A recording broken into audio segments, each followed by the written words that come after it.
My name's Samuel Carter, and I was the first keeper of the Jervis Bay Lighthouse in New South Wales, Australia. That was back in 1860 when the tower was brand new, built to guide ships through the rough waters of the South Pacific. I was 28 then, fresh off a whaling ship, looking for a quieter life. I'd seen enough of the sea. Storms that could snap a mast in half, waves tall as houses. I thought a lighthouse would be peaceful. A steady job, a small stone tower on a cliff. Just me and the light keeping sailors safe. I was wrong. Jervis Bay was a wild place back then. The cliffs were steep, dropping straight into the ocean, and the rocks below were sharp enough to tear a ship apart. The town was small, just a handful of fishermen's huts and a tavern where folks swapped stories over cheap whiskey. They'd talk about the sea like it was alive, full of spirits and monsters waiting to drag you under. I didn't believe in that stuff. I'd spent years on the water, and the only monsters I'd seen were the storms and the men who sailed through them. But I'd heard the whispers about the lighthouse even before I took the job.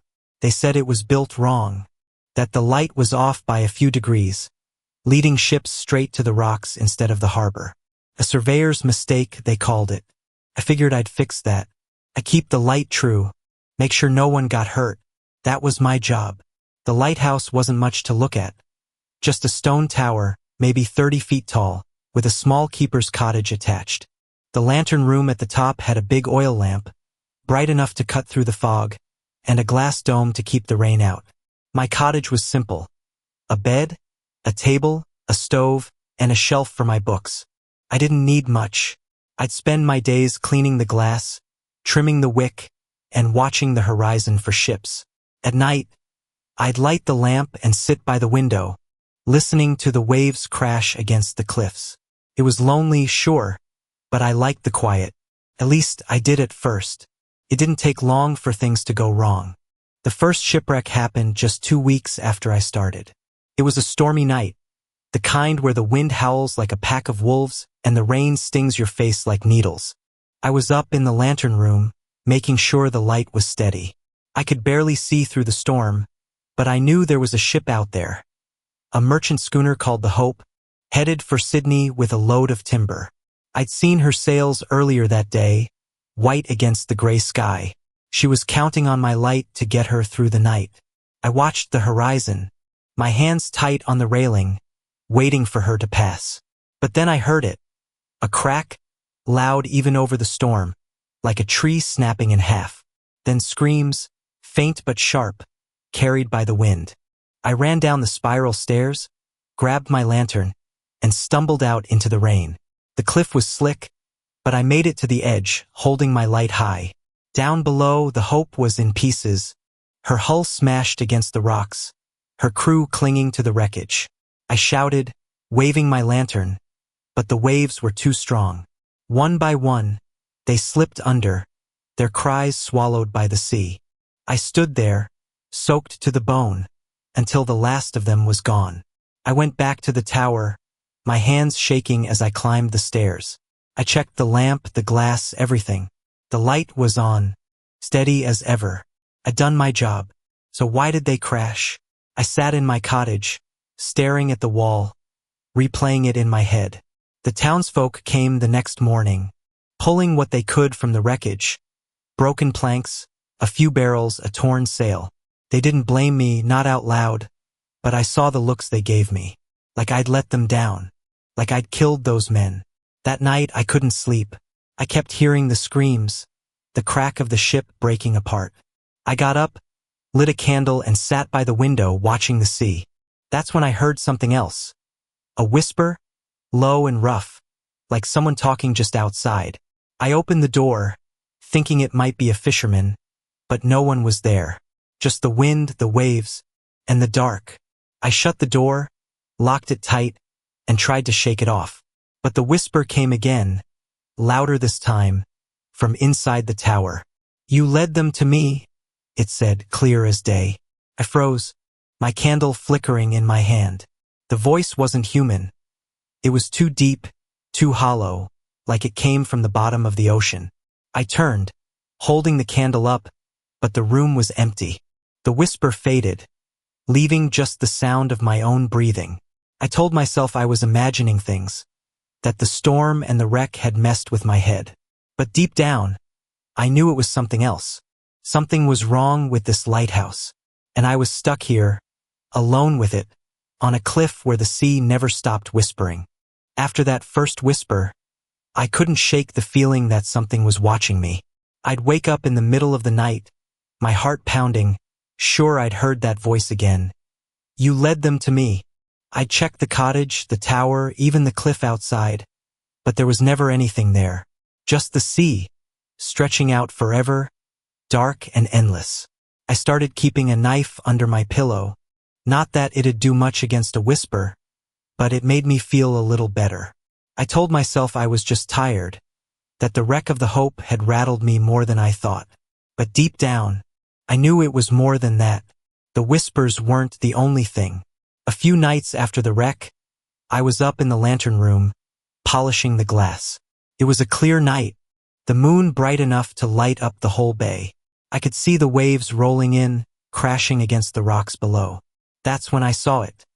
A shadow, long and thin, moving across the wall behind me. I spun around, holding up my lamp, but there was nothing there. The shadow was gone, like it had never been. I checked the glass, thinking maybe a bird had flown by, but the sky was empty. I told myself it was a trick of the light, but my hands wouldn't stop shaking. From then on, I started seeing that shadow everywhere, on the stairs, in the cottage, even on the cliff when I'd go out to check the horizon. It was always just out of sight, like it was playing with me. The shipwrecks didn't stop either. Over the next few months, 3 more ships crashed on the rocks below the lighthouse. The Mary Ellen, a fishing boat, went down in November, her crew of 5 lost to the waves. Then the Blue Dawn, a cargo ship, hit the rocks in January, spilling barrels of whale oil that turned the water black. And in March, the Golden Star, a passenger ship, broke apart in a storm, her passengers screaming as the sea swallowed them. I watched it all from the cliff, helpless, my light shining bright but leading them straight to death. After each wreck, I checked the lamp, the glass, the angle of the beam. Everything was right. I was doing my job. So why did they keep crashing? The townsfolk started talking. I'd go into town once a week for supplies, flour, oil, a bottle of whiskey if I had the coin. The folks at the tavern used to be friendly, slapping me on the back, asking about the lighthouse. But after the Golden Star, they went quiet when I walked in. I'd hear them whispering as I sat at the bar, nursing my drink. For ships now, they'd say. That lighthouse is cursed. Carter's light is killing them. I wanted to yell at them, tell them I was doing everything I could. But I didn't. I just kept my head down and left. I didn't need their gossip. I needed answers. One night, after the tavern crowd got too loud, I stayed late and talked to old Maggie, the bartender's mother. She was ancient, her face wrinkled like a dried apple, but her eyes were sharp. She'd lived in Jervis Bay her whole life, knew every story there was to tell. I bought her a glass of whiskey and asked her straight, "Maggie, what's wrong with my lighthouse? Why do the ships keep crashing?" She looked at me for a long time, her fingers tapping the glass, then leaned in close. "It ain't your fault, Samuel," she said, her voice low. "That lighthouse was built on bad ground. Before they put it up, there was a shipwreck right where the tower stands, a whaler called the Black Serpent. Her crew turned on one of their own, a sailor named Jonah Reed. They blamed him for a bad season, said he was bad luck. So they threw him overboard, right there on the cliff, and let him drown. I felt a chill run down my spine. "What's that got to do with the lighthouse?" I asked. Maggie's eyes narrowed. "Jonah didn't go quiet. They say he cursed the spot with his last breath, swore he'd make every sailor pay for what they did. When they built the lighthouse, they woke him up. That light of yours, it ain't yours anymore. It's his, and he's using it to bring them in, to make them crash, to take their souls down with him." I laughed, but it came out shaky. "You're saying a ghost is wrecking my ships?" Maggie didn't smile. "I'm saying you're not alone up there, Samuel. You hear things, don't you? Whispers. See things that ain't there. I froze, my glass halfway to my mouth. She knew. I hadn't told anyone about the whispers, the shadows. What do? I asked, my voice barely a whisper. She shook her head. Leave if you can. But if you stay, you better find a way to put him to rest. Or he'll take you too. I left the tavern in a daze, Maggie's words ringing in my ears. I didn't want to believe her. Ghosts weren't real. Curses weren't real. But as I walked back to the lighthouse, the wind howling around me, I couldn't shake the feeling she was right. When I got to the tower, I locked the door and sat by the stove, staring at the flames. That's when I heard the whisper again, louder than ever. You led them to me, it said, and this time it wasn't coming from outside. It was coming from the lantern room. I grabbed my knife and climbed the stairs, my heart pounding so hard I thought it had burst. The lantern was on, the light steady, but the room felt different, colder, heavier, like the air was pressing down on me. I saw the shadow again, stretched across the wall, but this time it didn't disappear. It moved, slow and deliberate, taking shape. It was a man, tall and thin, in a tattered sailor's coat, his face scarred and pale. His eyes glowed, not yellow or red, but black, like the bottom of the sea. He smiled, a slow, cruel smile, and pointed at the light. They're coming, he said, his voice like a wave crashing over rocks. More for me. I backed up, my knife shaking in my hand, but he didn't move. He just stood there, smiling, as the light flickered. Not the steady beam I'd set, but a wild, jerking motion, like someone was turning it. I ran to the lamp, checked the gears, but everything was fine. The light shouldn't be moving. I looked out the window, and my blood ran cold. There was a ship out there, a small one, her sails catching the wind, heading straight for the rocks. The light was leading her in just like the others. I shouted, banging on the glass, but there was no way they could hear me. I ran down the stairs, out to the cliff, waving my lantern like a madman. The ship was too close, her hull scraping the rocks, her crew shouting as the waves took her. I watched, helpless, as she broke apart, the sea swallowing her whole. When it was over, I turned back to the tower. The light was steady again, like nothing had happened. But I knew what I'd seen. I knew who I'd seen. I didn't sleep that night or the next. I kept hearing Jonah's voice, seeing his shadow everywhere I looked. The townsfolk stopped coming to the lighthouse, stopped talking to me altogether. They called it the killer lighthouse now, said I was cursed, that I was working with the devil. I didn't care what they thought. I cared about the ships, the lives I was supposed to save. I started reading my books, old journals I'd brought with me, looking for anything about curses, spirits, anything that could help. I found a story about a sailor who'd been betrayed, how his spirit could be put to rest with salt and fire, a ritual to send him back to the sea. I didn't know if it'd work, but I had to try. The whispers got louder every night, the shadows darker. I knew Jonah was getting stronger, feeding off the wrecks, the souls he took. I started counting, 5 ships now, dozens of lives lost. I couldn't let there be a 6th. I went into town one last time, bought a sack of salt and a flint to make fire, ignoring the stares from the tavern crowd. I was going to end this one way or another. But as I walked back to the lighthouse, a storm rolling in over the horizon, I couldn't shake the feeling that Jonah was waiting for me. And this time, he wasn't going to let me go. The storm came in fast, like it had been waiting for me. I'd barely made it back to the lighthouse when the sky turned black, the wind screaming through the cracks in the stone walls. Rain pounded the roof, hard enough to shake the whole tower, and lightning lit up the bay in flashes, showing the waves rising higher than I'd ever seen. I knew what it meant. A ship was out there, somewhere, fighting to survive. And I knew Jonah was waiting for it, ready to pull it down to the rocks like he'd done with the others. I couldn't let that happen. Not again. I grabbed the sack of salt I'd bought in town and the flint I'd packed to start a fire. My hands were shaking as I climbed the spiral stairs to the lantern room, the wind howling louder with every step.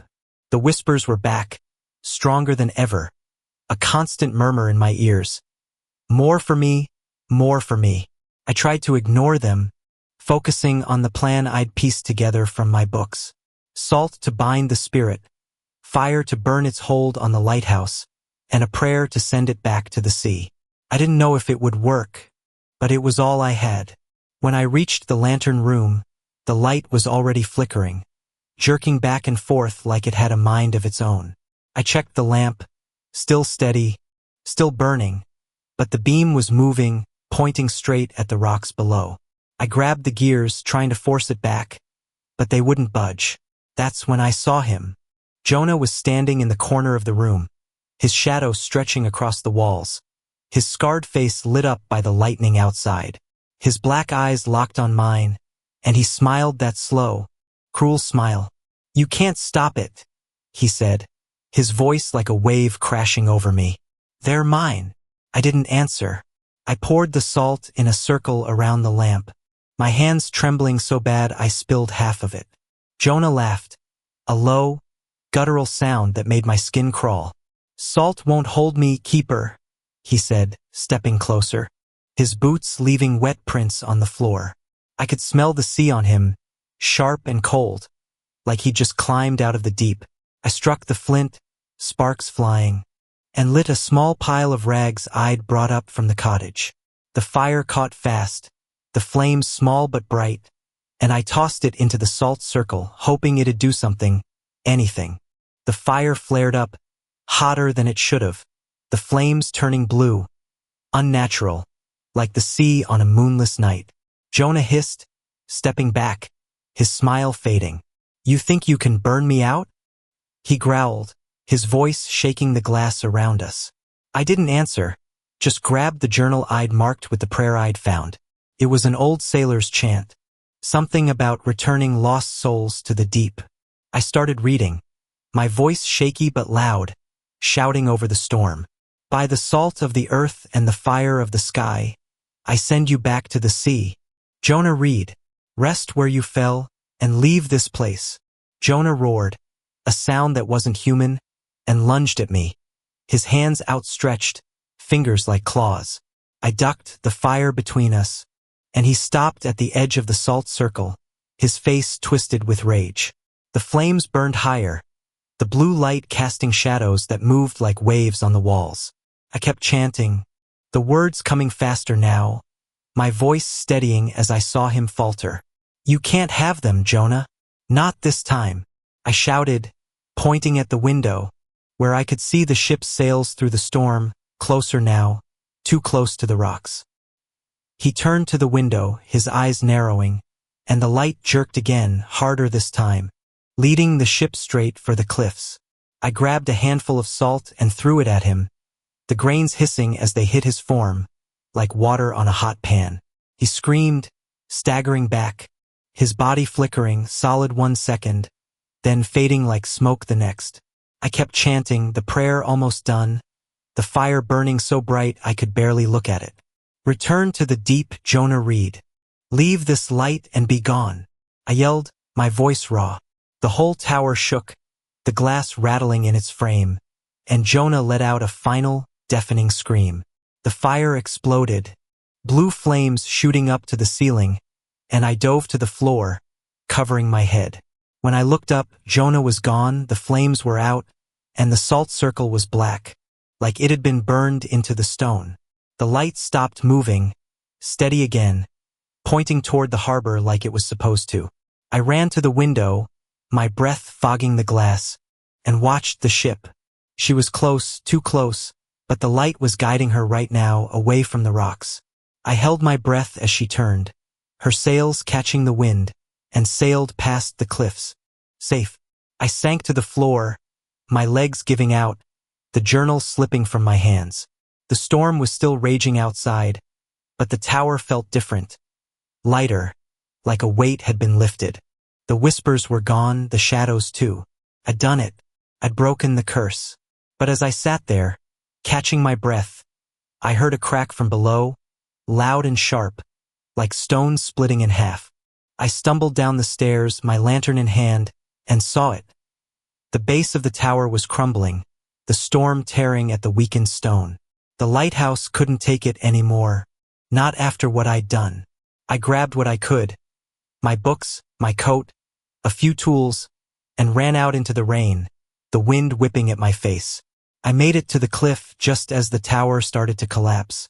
The stone walls falling into the sea below, the lantern room crashing down last, the light going out for good.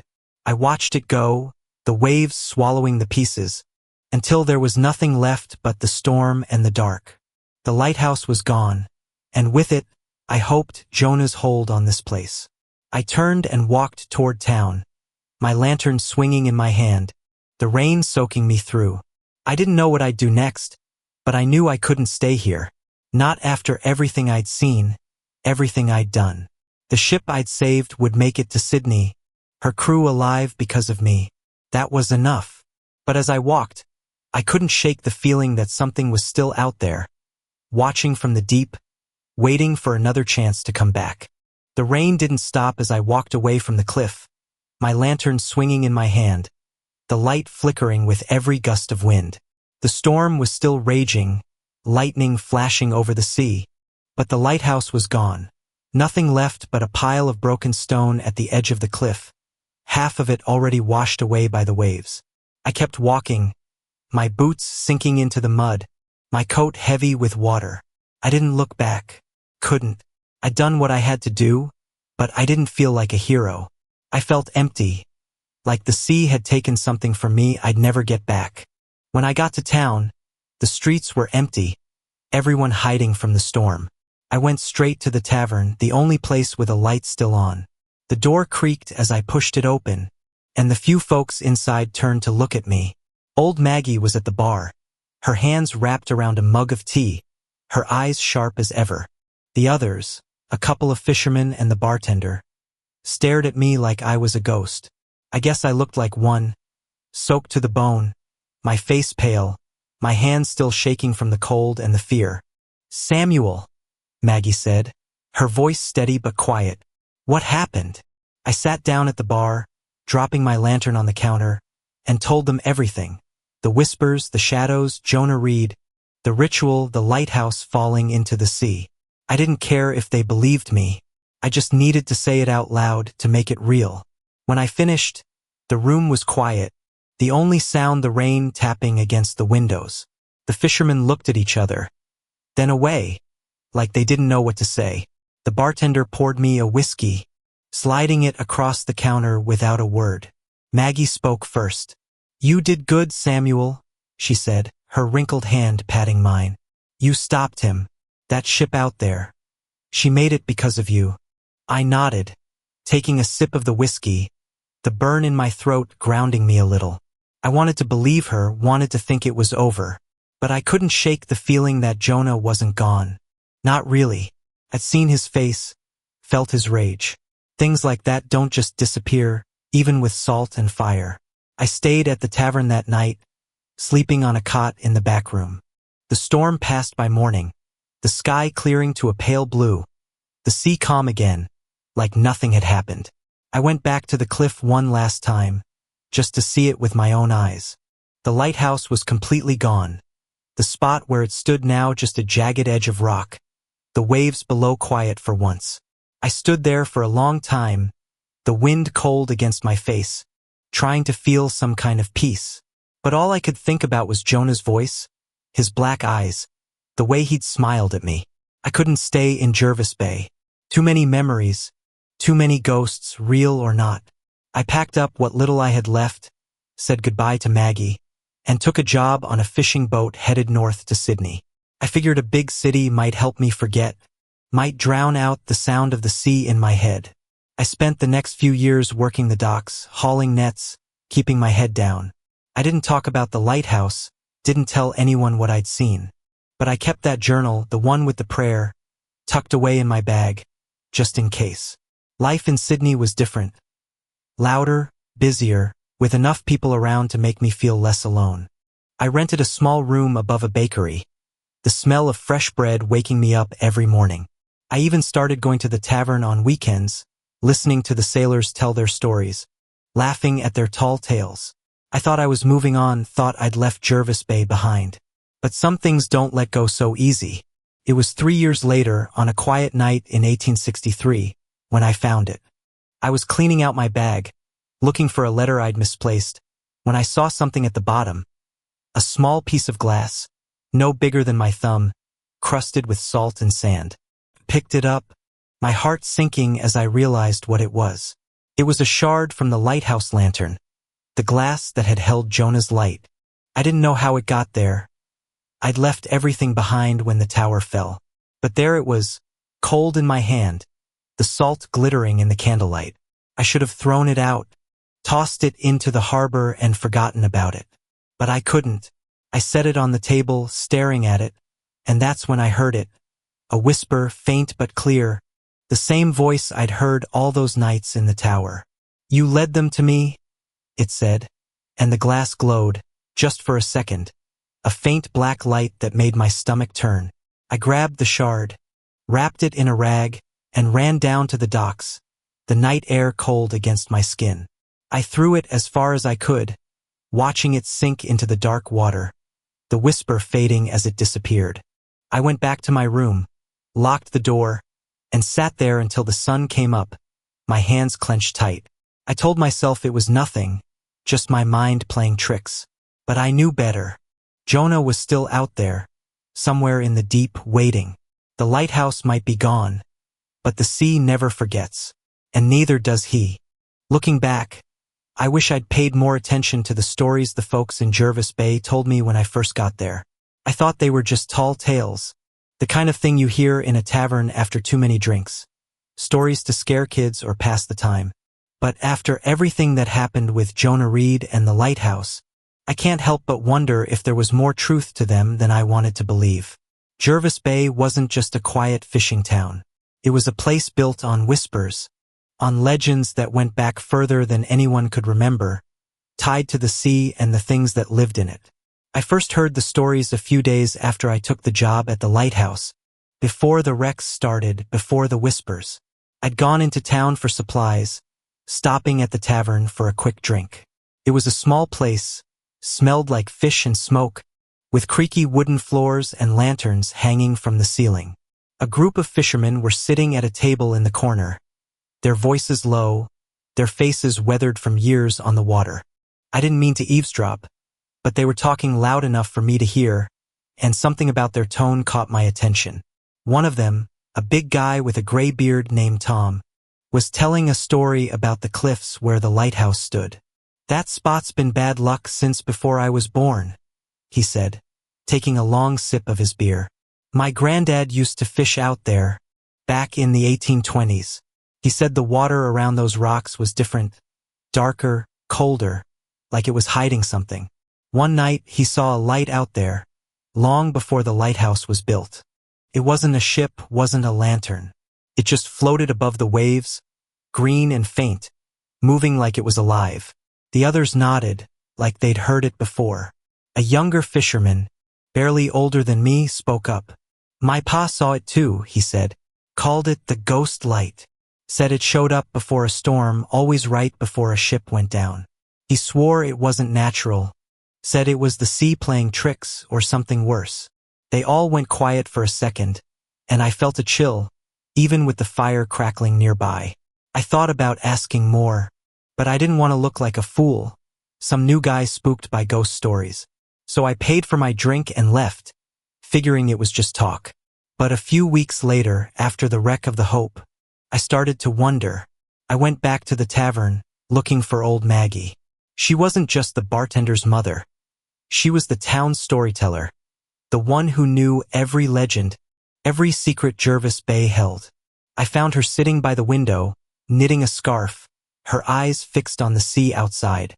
I sat down across from her, feeling awkward, and asked if she knew anything about the cliffs, about the stories the fishermen told. Maggie set her knitting down, her hands still, and looked at me like she'd been waiting for me to ask. "Those cliffs have always been trouble," she said, her voice soft but heavy. "The locals call them Dead Man's Drop, and not just because of the rocks. Long before the lighthouse, before the Black Serpent went down, the Aboriginal folks around here wouldn't go near that spot. They said it was a place where the sea and the spirits met, a doorway to something old, something angry. They told stories about a creature, a sea spirit, not a fish or a man, but something in between. It would sing to sailors, a song you couldn't hear with your ears, only with your heart. And once you heard it, you'd follow it, straight to your death. I swallowed hard, my mouth dry. A spirit? I asked, trying to keep my voice steady. Maggie nodded. They called it Curran, the drowner. The stories say it's been there forever, feeding on the lost, on the ones who die at sea. Every wreck, every storm, it takes what it can. And that spot, where your lighthouse stands, that's its home. She paused, her eyes narrowing. You hear anything up there, Samuel? Anything that don't sound right? I didn't answer, but I didn't have to. She knew. Maggie's words stuck with me long after I left the tavern that day. Curran, the drowner, a sea spirit that lured sailors to their deaths. It sounded like something out of a nightmare, not real life. But the more I thought about it, the more it made sense. The whispers I'd heard, the shadows, the way the lighthouse light moved on its own. It all fit with what she'd said. And Jonah Reed, the sailor who'd cursed the cliffs after his crew betrayed him, he wasn't separate from it. He was part of it, tied to Curran, maybe even serving it, his anger twisted into something bigger, something older than any of us. I started asking around town, trying to learn more, even after the wrecks started piling up. Most folks didn't want to talk about it. They'd clam up when I mentioned the cliffs, saying it was bad luck to speak of such things. But one old fisherman, a guy named Henry who'd lost his brother to a storm years back, told me something I couldn't forget. We were sitting on the docks one morning, mending nets, the air smelling of salt and fish. He kept his eyes on his work, but his voice was steady, like he'd been waiting to tell someone. My brother saw it once, Henry said, his hands moving slow over the net. Curran, it was 1845, before the lighthouse went up.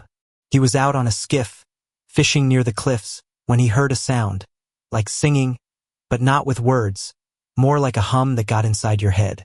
He said he couldn't stop listening, couldn't stop rowing toward it. Then he saw it, out of the water, a shape tall and thin, with arms too long, covered in scales that shimmered green. Its eyes were empty, just black holes, but he swore it was looking right at him. He said it called him, not with words, but with a feeling, like he had to follow it. I stopped what I was doing, my hands cold. What happened? I asked. Henry shook his head. He turned the skiff around, rowed back as fast as he could. But he was never the same after that. He'd wake up screaming, saying the humming wouldn't stop, that Curran was still calling him. A year later, he went out in a storm, said he had to go back to the cliffs. We never saw him again. Henry looked up at me then, his eyes hard. That lighthouse of yours, Samuel, it's on Curran's ground. And Jonah Reed, he ain't the first to get caught up in it. He won't be the last. I didn't know what to say. I thanked Henry and went back to the lighthouse, my head spinning. Every story I heard made it clearer. The cliffs weren't just cursed by Jonah. They were cursed long before he died, marked by something ancient, something the sea had birthed and never let go. Curran wasn't just a story. It was real, and it had been feeding on the lost for centuries. Jonah's curse was just another layer, his rage giving Curran a new way to hunt, using the lighthouse light to draw ships in like fish on a line. After the lighthouse fell, when I moved to Sydney, I thought I'd left it all behind, the cliffs, the wrecks, Curran, all of it. But that shard of glass I found in my bag, the one that whispered Jonah's voice, made me realize I'd never really escape. I started hearing stories in Sydney, too, from sailors who'd passed through Jervis Bay. They talked about a light on the cliffs, even after the lighthouse was gone. A faint green glow, just like the ghost light Tom had described, flickering over the water on stormy nights. They said ships still went missing out there, vanishing without a trace, their crews never found. I don't go near the sea anymore. I work in a warehouse now, far from the docks, far from the sound of waves. But some nights, when the wind blows just right, I swear I hear it. A hum, low and steady, calling me back to the cliffs. I keep my windows shut, my doors locked, and I try to forget. But I know the truth. Current's still out there, waiting, and the sea never stops singing.